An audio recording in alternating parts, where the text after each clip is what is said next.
In community and public health nursing, it is crucial that we move beyond a single definition of health.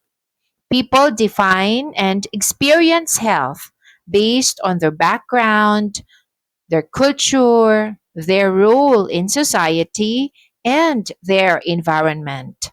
That is why we use models that help us view health from multiple perspectives.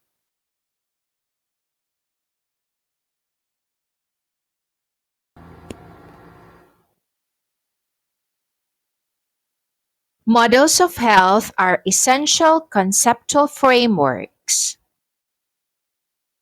They help us understand how people define what they means to be healthy or unhealthy.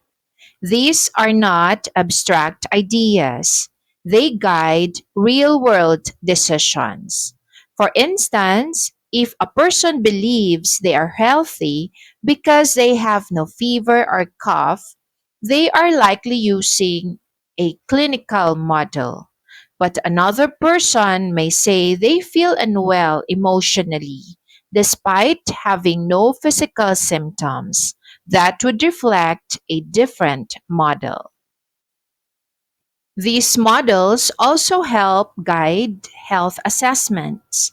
As nurses, when we assess clients, we often interpret their condition through our own model of health. Understanding different models allows us to bridge the gap between our professional lens and the client's perspective. They also shape nursing practice, what we prioritize, how we approach patient education, and even how we document care. These models influence public health policies and clinical care systems. For example, if policymakers adopt an ecological model, they will invest more in improving living conditions and environmental safety as a way to improve health outcomes.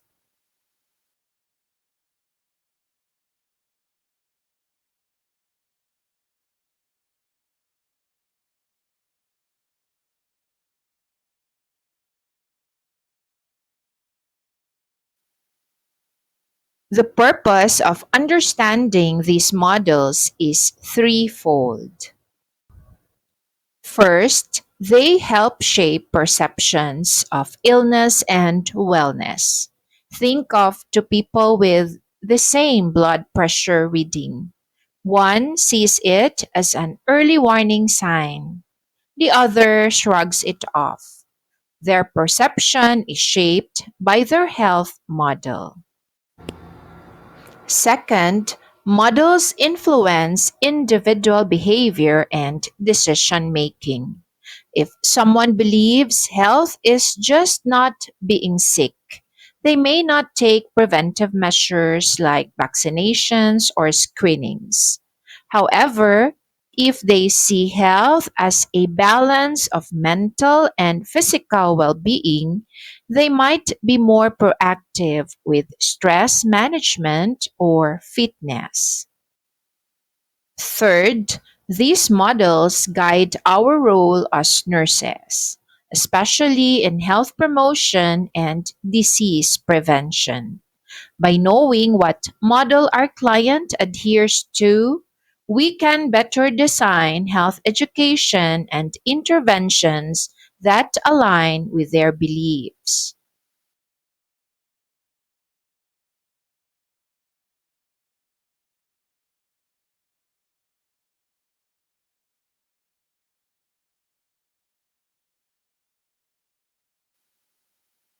The clinical model is the most familiar and widely used model, especially in the hospitals. This model views health as simply the absence of disease or symptoms. If there is no illness diagnosed, the person is considered healthy. That said, This model puts strong emphasis on diagnosis and treatment. It is great for identifying and managing diseases, but not so much for promoting wellness or preventing illness.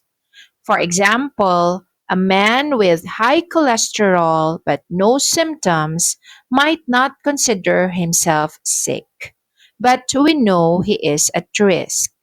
If he follows the clinical model, he might not seek help until a heart attack occurs. That's the limitation of this model.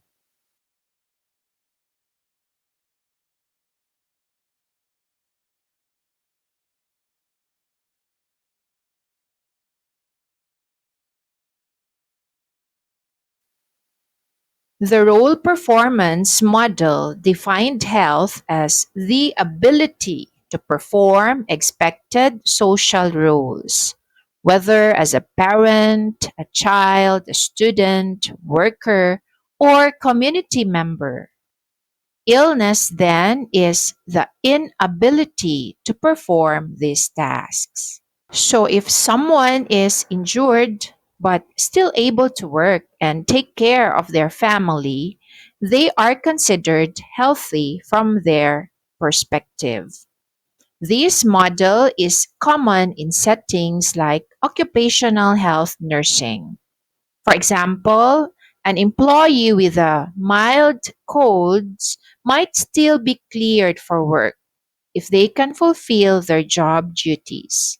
However, a chronic condition that limits daily function, even if it's not painful, might be seen as illness here.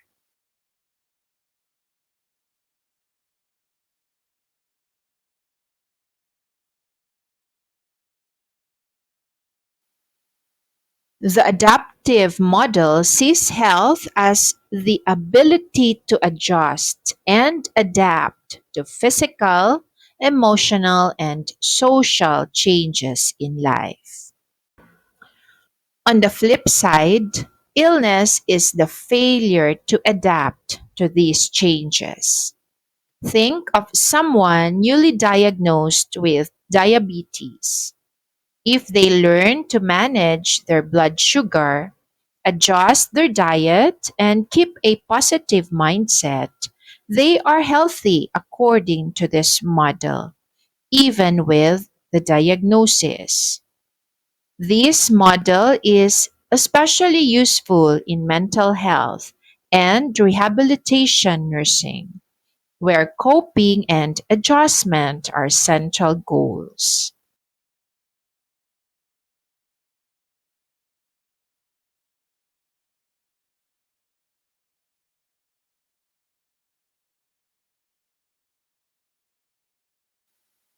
The Eudaimonistic model is built on a broader and deeper definition of health.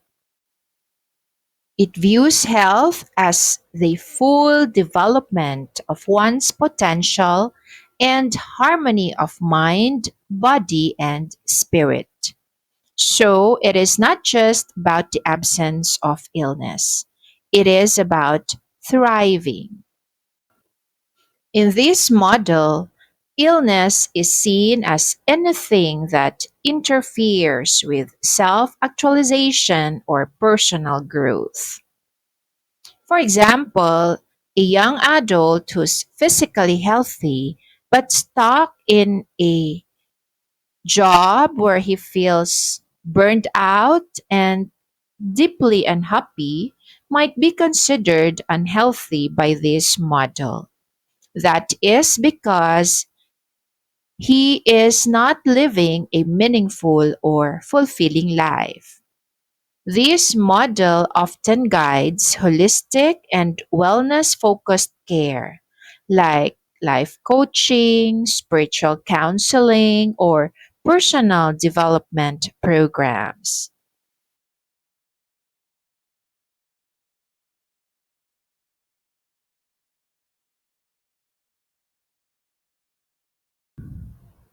The ecological model The ecological model defines health as a balance between the individual and their environment. It emphasizes that health is not just a personal issue, it is shaped by social, political, economic, and environmental factors. So, someone may be free from illness, but if they live in an overcrowded, unsanitary area without access to health care or safe water, their health is still at risk.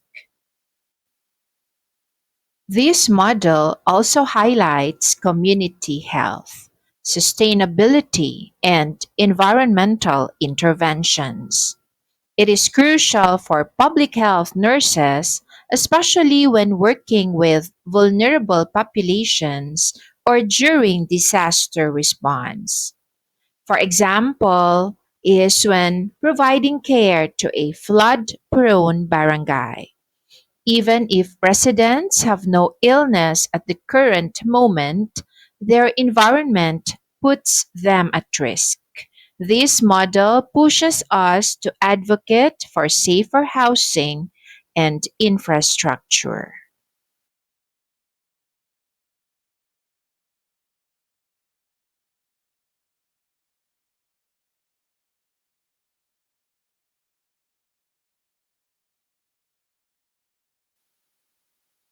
The holistic model is one many of us nurses are naturally drawn to. It integrates the body, the mind, and the spirit, and also the environment, offering a whole person perspective.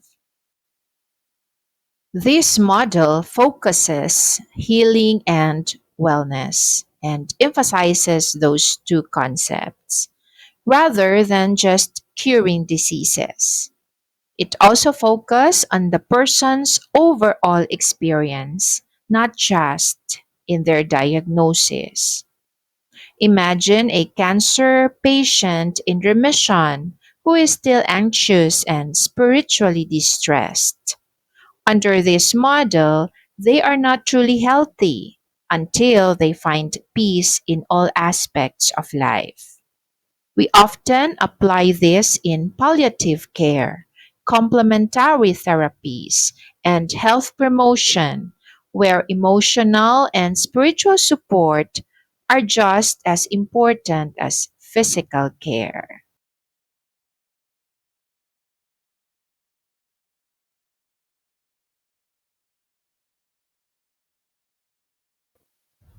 Now, how do we apply these models? The holistic and ecological models guide many of our public health campaigns. Think about nutrition programs that also address housing and mental health. These are guided by broader models. The Eudaimonistic Model supports community empowerment initiatives. For example, the livelihood projects or health education that help people achieve life goals promote this concept of health. Meanwhile, the role performance model is useful in occupational health nursing when evaluating whether an employee is fit to work or ready to return after sick leave. We often apply this model.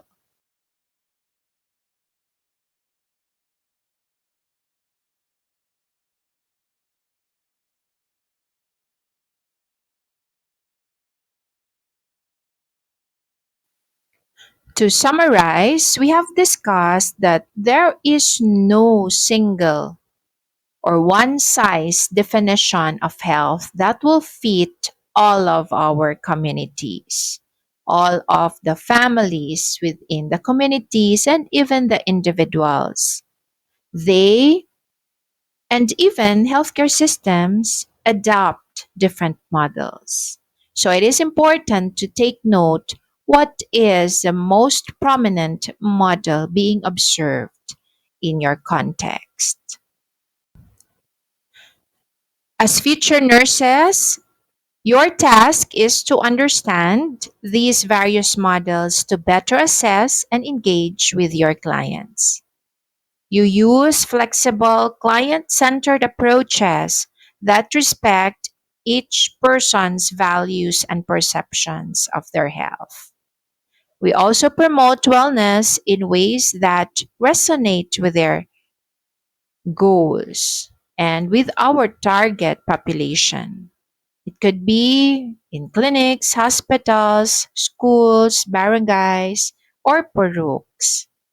In doing so, we move from simply treating disease to truly supporting health in all its dimensions.